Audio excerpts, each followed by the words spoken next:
It's recording. Gives you a lot to think about. That's what it gives you a little homework. I know that was challenging, but mark my words, one day you're going to be looking at a TV and you're going to say, I saw that kid at Yuck Yucks before he murdered all those people. And boy, did he kill, I'm telling you. All right. That was adorable.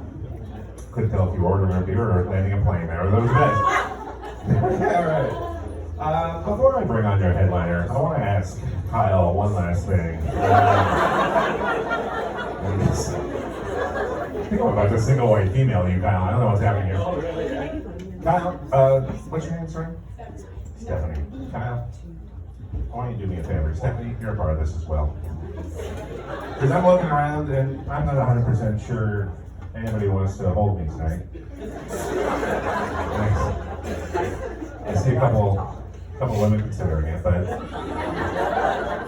on the off chance I'm wrong, Kyle, I need you to do me a favor. Tonight, when you and Steph get home and things inevitably get a little randy, I want you to do me a favor, buddy.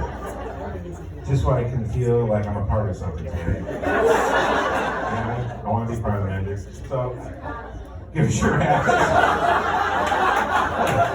What are you going to do to my eyes? Can I offer you my dick instead? It is detachable, weirdly. I need you to do me a favor. When things get going, you know what I mean? As you're slowly reaching the pinnacle of your lovemaking, I want you to pause for a second. I want you to look right at Steph. I want you to whisper, "This is for Brian." Okay? And then just give her like 2 pumps for me. Would you do that? Just two, okay.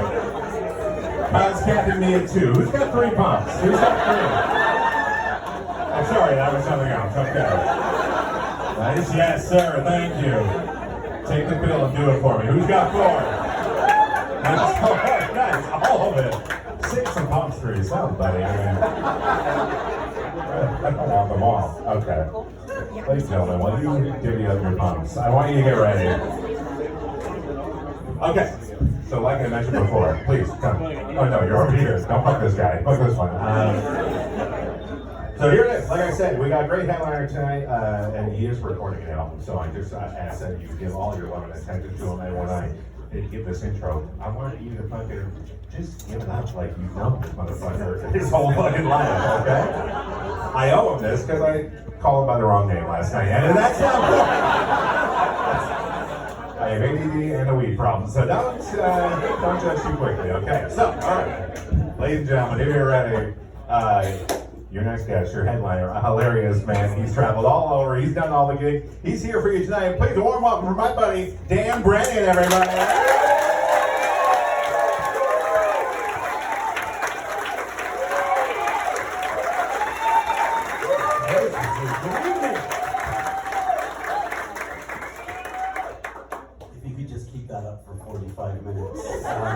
Good evening, everyone. Could you please give it up for Brian and Ryan and Scott?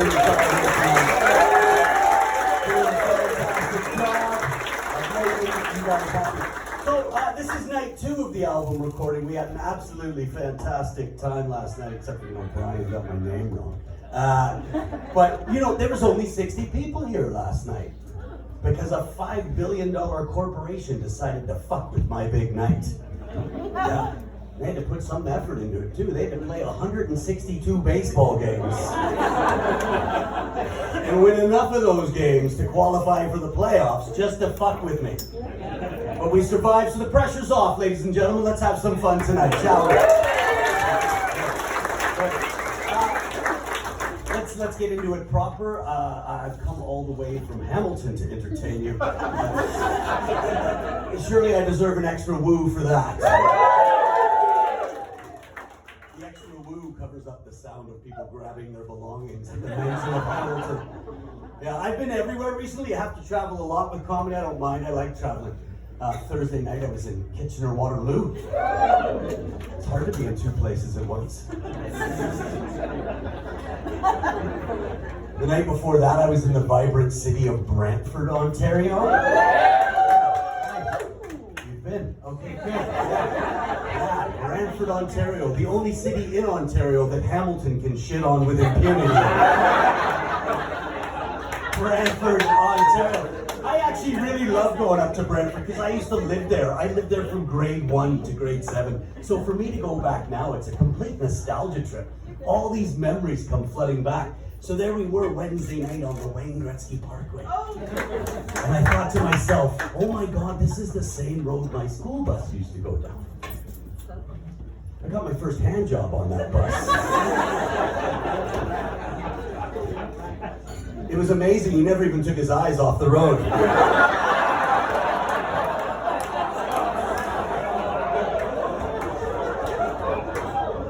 And now we have background checks.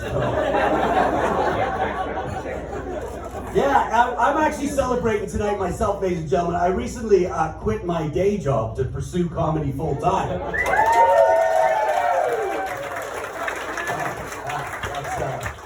That's a much better reaction than my family gave me, I must say. Yeah, well, I say I quit my job. The truth is, the accounting department did something called a cost-benefit analysis. And it turns out I was spending so much time being retrained by HR, I'm of no use to that company whatsoever. The world keeps changing, they keep changing the rules. Like, I'm not stupid. I know if a female colleague isn't smiling, you don't walk up to her and say, hey, you'd be a lot prettier if you smiled. I didn't know what's with the sour puss was out of the question.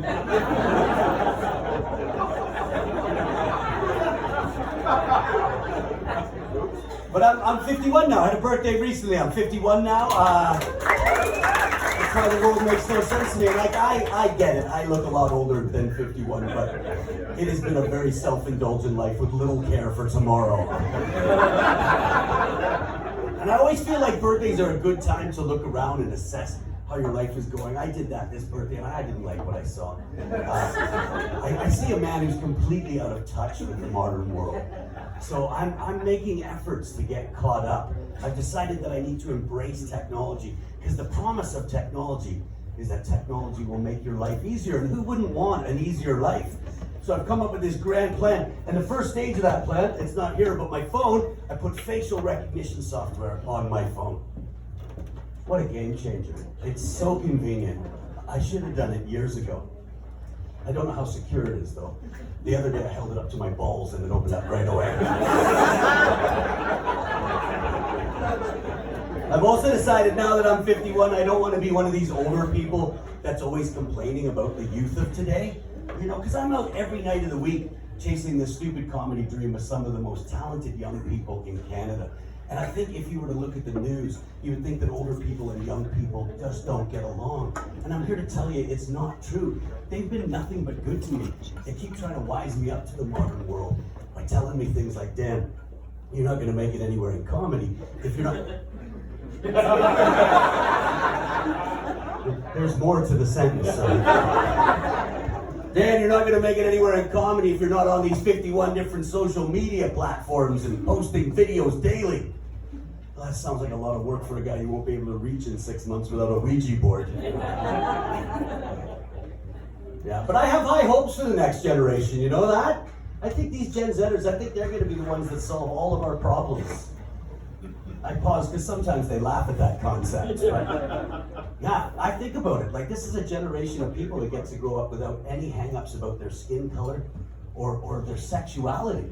That's going to free up a lot of mental energy to deal with life's bigger problems. From what I understand, these new guys, they don't even drink at work.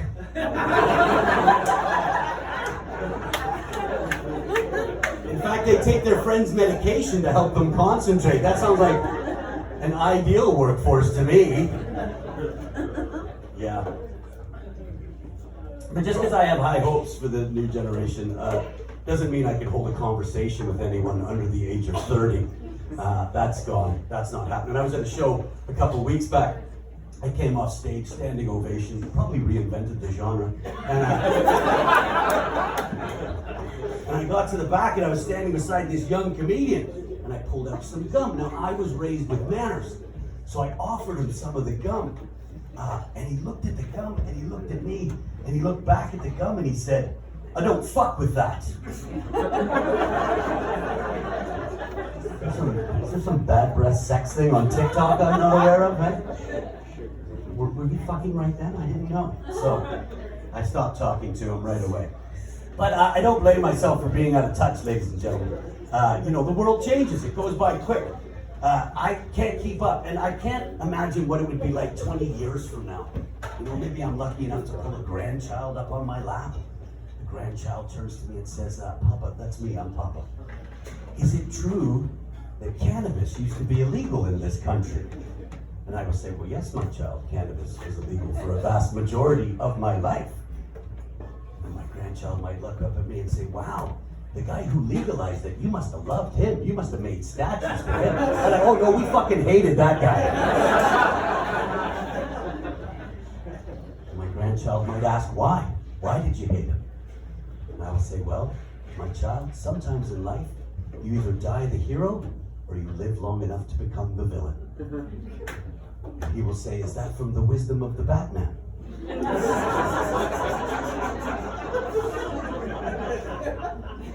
And I will say, "Yes, Alfred. Yes, it is. From the wisdom of the Batman." Yeah. It's hot up here. I don't know if you guys realize that or not, Yeah. So anyway, speaking of Trudeau, he's still dating Katy Perry? Is that still a thing? I don't keep up with it. How has that gone on this long? Could you imagine a conversation between those two?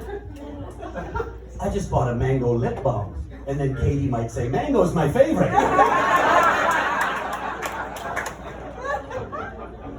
I know it feels like we live in stressful times, but we've always lived in stressful times. Do you guys remember the pandemic? Did you get caught up in that? You heard about it at least, right? I know this doesn't make me look like a good person, but there's a couple folks I was hoping the pandemic would get. One guy from high school, my neighbor, everyone who works for Visa and MasterCard.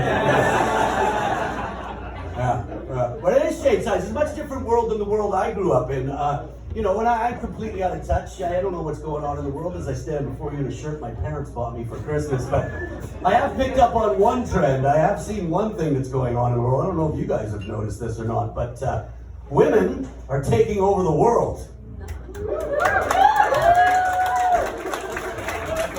Like 12 women think that's a good idea. This one guy up front trying to get laid later. I was walking by a construction site the other day. These 4 female construction workers started catcalling me. They were saying, "Show us your titties."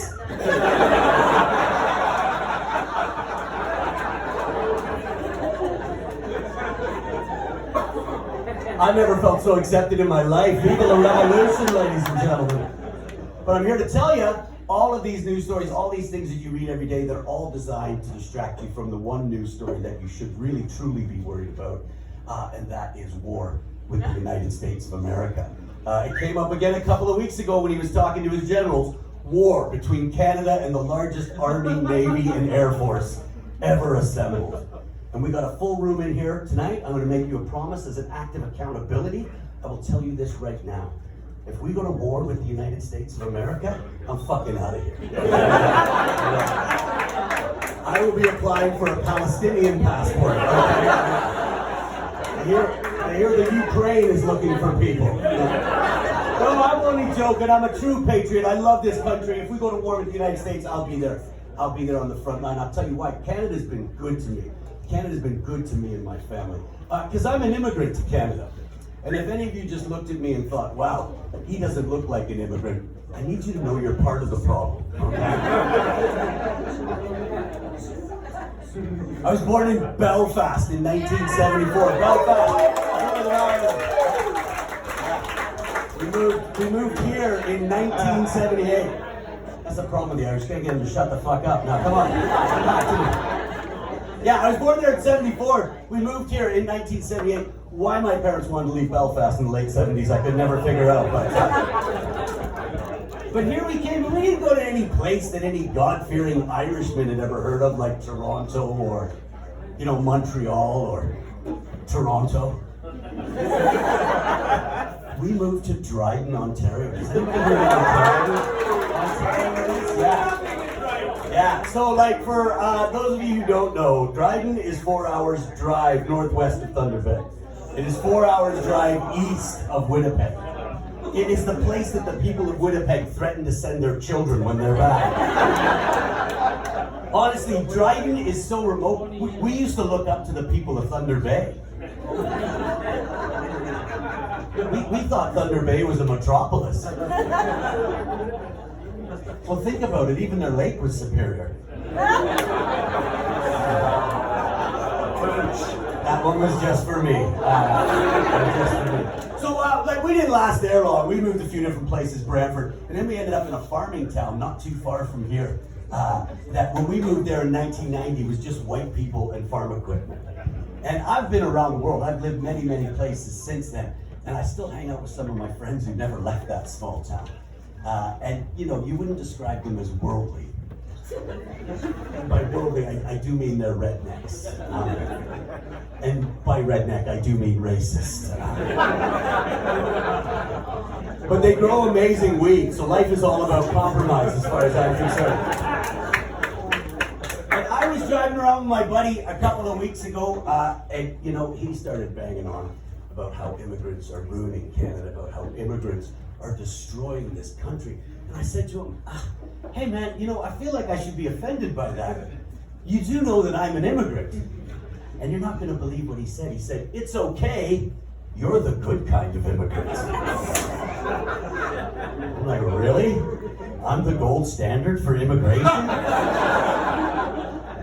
I spend most of my day surfing YouTube. I clip my toenails in the living room, and I banged his sister back in high school. How am I the good kind of immigrant? All right, I'm cooking now. Do you know what's really funny about tonight, guys? I almost didn't make it here tonight for the show because my car broke down, which meant I had to phone my dad. Yeah, he's still alive. And my dad is all heart. He's like, if you can get here, you can borrow the car. So I made my way to my dad's place in that small town I was just talking about. And he threw me the keys. He was already in the driveway, a very dad place to be in. He threw me the keys in a very macho fashion. And honestly, he just got a new car. So I felt like I was 17 years old again, borrowing dad's car, 51 years of age, driving this new car.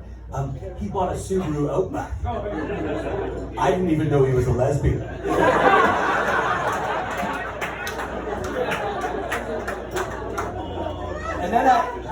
And then I went inside to see my mom, because you can't go by and not visit mom, And, if it's not a high holiday and you help her with a menial task, she'll give you $20.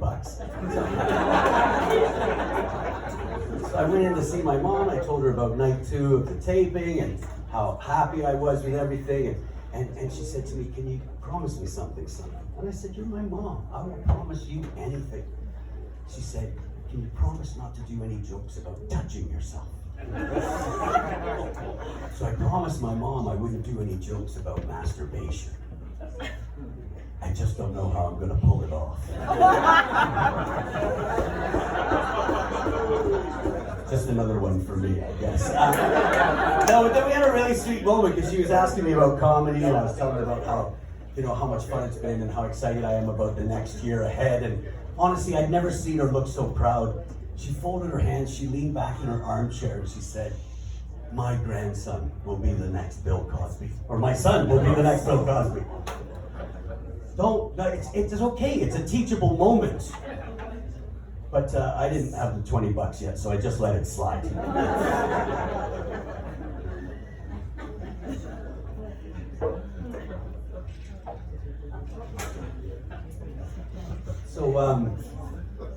So I'm divorced. I feel like I don't need to tell you that. I feel like you worked that out for yourselves already. It's tough out there for a player. I've been singing a long time. Just by a round of applause, who's here as a couple tonight? Who is here with their significant other? Just by a round. fucking hate couples. I just 100% hate couples. That's how long I've been single. I feel like I'm at war with anyone who has a joint bank account with another human being. This is how bad it's gotten. If I'm walking down the street and I see a couple coming the other way in their matching activewear,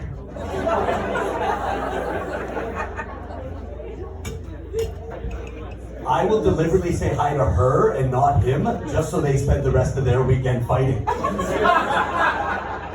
Come. And it's not like I haven't tried to be a modern man about dating. I tried to get one of those online dating profiles.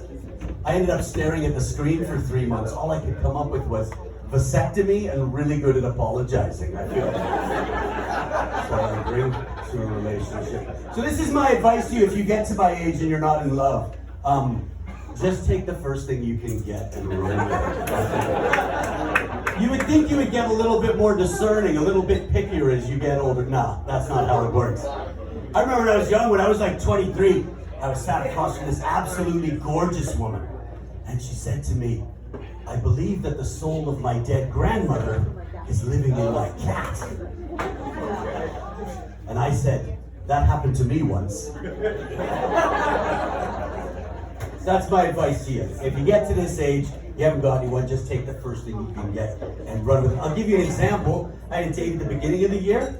On the day of the date, the lady messaged me, she said, "The restaurant you've picked is really close to my house. Why don't you pick me up at my house?"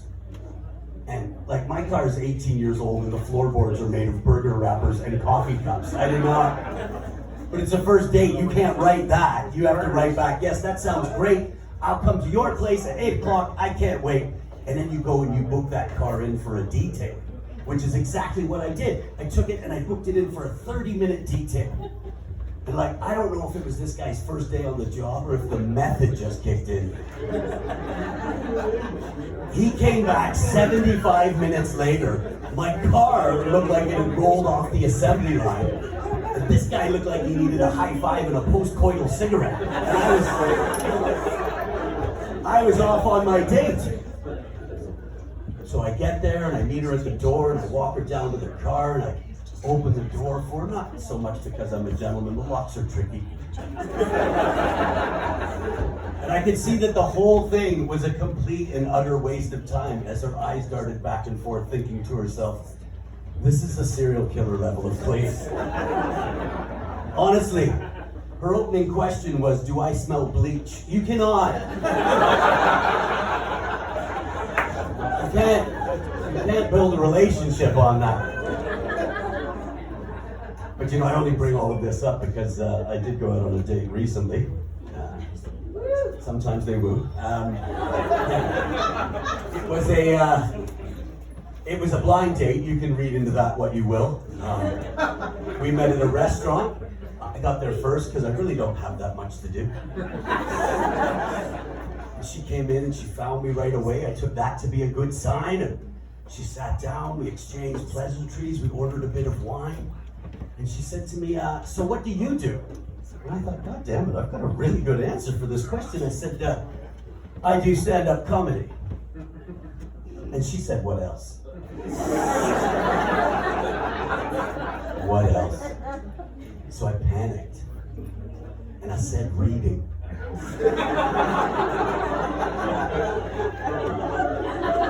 Of course, I was not ready for the follow-up question.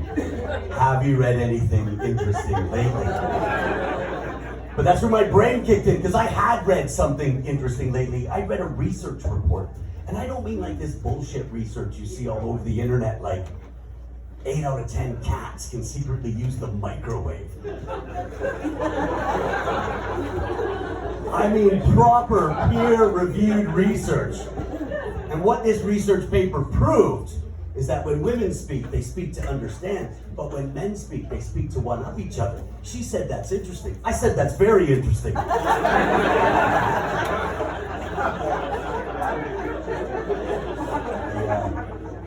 We ate in silence. But that's okay, because I got another date lined up for next Wednesday, and this has all been by text message, and the text messages are getting steamy. So I've come up with this really wicked 3-part date plan for next Wednesday. And And I texted it over to her, and she wrote back, "Why don't you just come over to my place?" One person knows what that means. Good. So I wrote back, "Yeah, I'll do that. I'll just come over to your place." And she wrote back, "Good, because you sound like the kind of guy who crushes pussy. You better be able to crush pussy."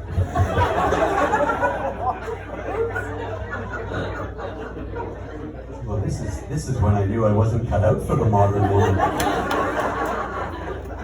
Crush the pussy. I thought the idea was to make it wider.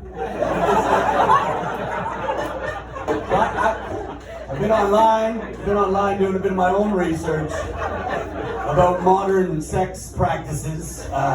Luckily, the internet's very, very helpful in this way. There are tubes and hubs full of information about modern sex practices, and I am left with a few questions. Like when did it become such a violent act? When did urine get involved?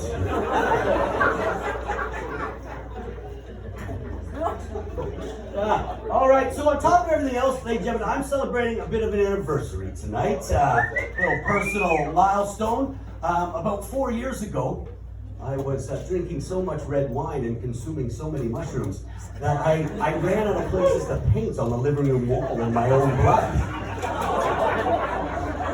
And I thought maybe we should turn this ship around, So I came up with this plan, and the first step in that plan was that after 32 years, I was going to quit smoking. 6 times. No, yes, no, I haven't had a cigarette in 4 years. I'm super, super proud of myself. Yes, thank you. Thank you for that. That feels really good. But if everyone else could stop talking, that'd be great. I didn't think I could ever quit smoking. And I really didn't, I was super proud of myself because I never thought the day would come when I'd be able to quit smoking. But what I know now is that every long-term addict reaches a day where they're like, no matter how hard this is, I am never ever going to do this again. And I reached that day. And on that day, I threw my back out. So I was walking around like this, just absolutely gagging for a cigarette. And some bright spark says to me, "Did you hurt your back?" And I absolutely lost it. I said, "No, I'm auditioning for the role of lowercase r in the upcoming remake of the alphabet." And that's no way to speak to your mother. Her concern was genuine. But I didn't do it alone. I use these things. I don't have the willpower to quit smoking alone. I use these things called nicotine patches. I don't know if you've ever read the side of a box of nicotine patches, but there's a warning on the box. And in a bigger font than anything on that warning, it says, "Take this off before you go to bed." And the reason they do that is because it gives you these wicked dreams, like you got a huge block of cheese right before bed. So one night very early on, I forgot to take the patch off because of the alcoholism. And I had this dream, ladies and gentlemen. I'm not making this up. I died in my dream. You're not supposed to be able to die in your dreams. I had to go to my own funeral. There were only 6 people there. 2 of them were my mom. And then I got whisked away to that gold elevator. Now, if you grew up Christian like I did, you knew that elevator was going up or it was going down. And I knew it was going down before I set foot on board. You know how? Already on board? A lawyer and 2 Taylor Swift fans. So there I was at the gates of hell, and I'm like, wait a minute, there must have been a mistake here, because I'm pretty sure I'm one of the good guys. And there's this demon from behind the desk, and he handed me a slip of paper. Now, there was only one incident from my life written on that slip of paper. And I'm not going to go into the full details of that incident, because the charges are still pending. But I will say this. If I'd have known there was a firecracker in the dog's ass, I never would have lit that stripper's cigarette. So there I was in hell. And in this version of hell, everybody has a job. I had to work the return aisle at a dollar store. And this is where the dream gets truly weird. My apartment in hell, exact same as my apartment here on earth. but somehow the rent is much more reasonable. So that was me. That was my life. I'm in hell, sitting in a broken armchair every evening, eating healthy food, watching reruns of this joke in black and white. It was fucking hell, I'll tell you. In summary, ladies and gentlemen, don't smoke for 32 years, but give those patches a go, would you? Get to know yourself a little. But, you know, I think we're all old enough here to know that no good deed in this life goes unpunished. Because I quit smoking after 32 years, and I managed to put on 40 pounds. Now, that seems deeply unfair. Do not clap for massive weight gain. What kind of a society is this? You know, I didn't even notice my eating habits at James, and then one day I was in a sandwich shop eating a footlong like this. Fifth of the day from a pack of 25 I bought earlier. Maybe it's my age, but everything I've tried to do to lose the weight has backfired spectacularly. I thought as part of the health kick, you know, it'd be a good idea to quit smoking weed. Because when you're a heavy weed smoker, it's those 2 dinners after dinner that really pack on the weed. So I thought, this is what I'll do. I'll quit smoking weed and I'll take up edibles. Some of you might know what a disaster that decision was. Because the problem with these edibles that we have now, right? They're super strong. And you like eat one, and then 45 minutes later you're like, am I high or am I just a really silly goose?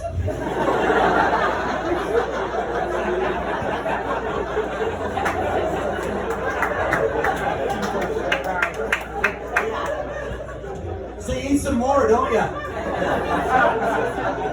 And then half an hour after that, you're on the front lawn combing the neighbor's dog with his wife's hairbrush. You don't even know if you're high. I joined a boxing gym 6 months ago. Do I look like I joined a boxing gym 6 months ago?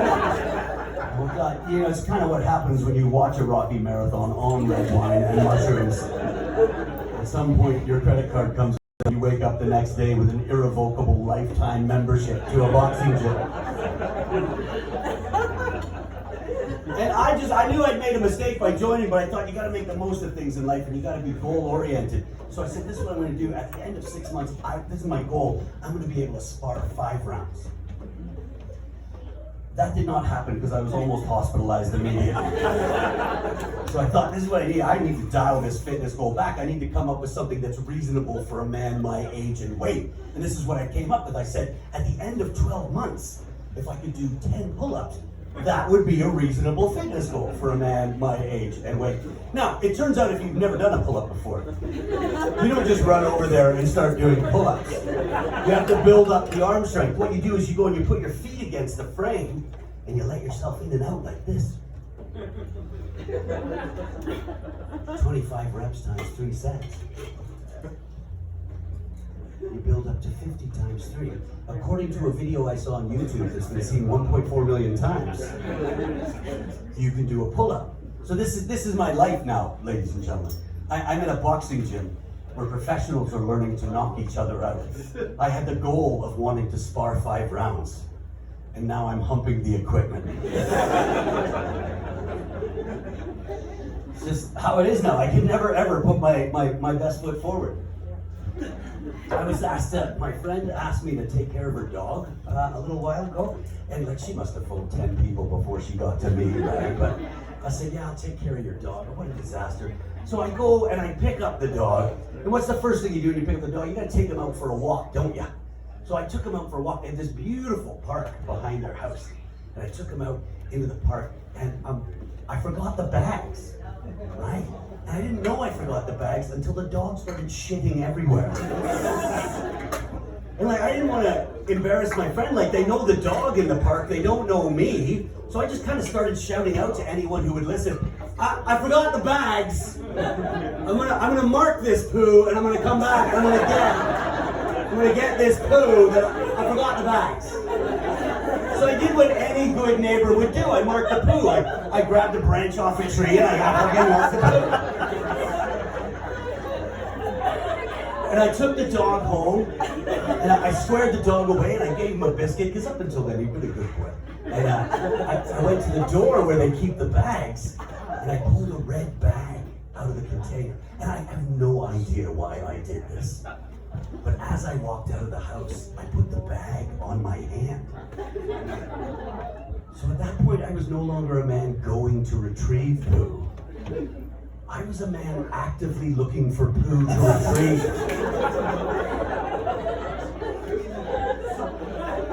And of course, by the time I got back to the park, some kid had picked up the stick and he picked up the poo. So I went running over there, and just as I got there, his mother arrived and knocked the poo out of his hand. And what does she look up and see but me standing there with this red bag on my hand? And I didn't know what to do, so I just said, if only I'd gotten here sooner. And she looked up with me with genuine affection and said, thank you for your service.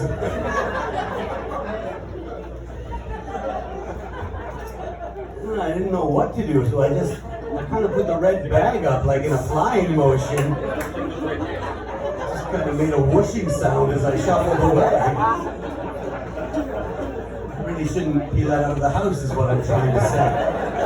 I can't interact with anyone anymore. I can't find love, and that's it. I'm done. I'm not doing love anymore. I've given up on it. And when I made that decision, ladies and gentlemen, it felt like a 250-pound weight had been lifted off my shoulder. I walked the earth a free man. The other day I woke up with a little bounce in my steps. I went downtown to one of those perfectly legal government weed stores. I bought a little weed with my mom's credit card. And then I went over to my favorite pub to watch the English soccer. I'm a big fan of the English soccer. I sat down at the bar, getting ready to watch the game, and wouldn't you know it, there was a woman at the bar. She must have been in her mid-30s. And we started talking, and we were getting along famously. I'm like, oh my God, this is one of the best afternoons of my life. And we get to the end of the game, and we're still chatting away, having a great time. And, you know, it turns out she lives on my way home and needs a ride. So I offered her a ride home. And we get to the car, and we get in the car, and she says, this car smells dank.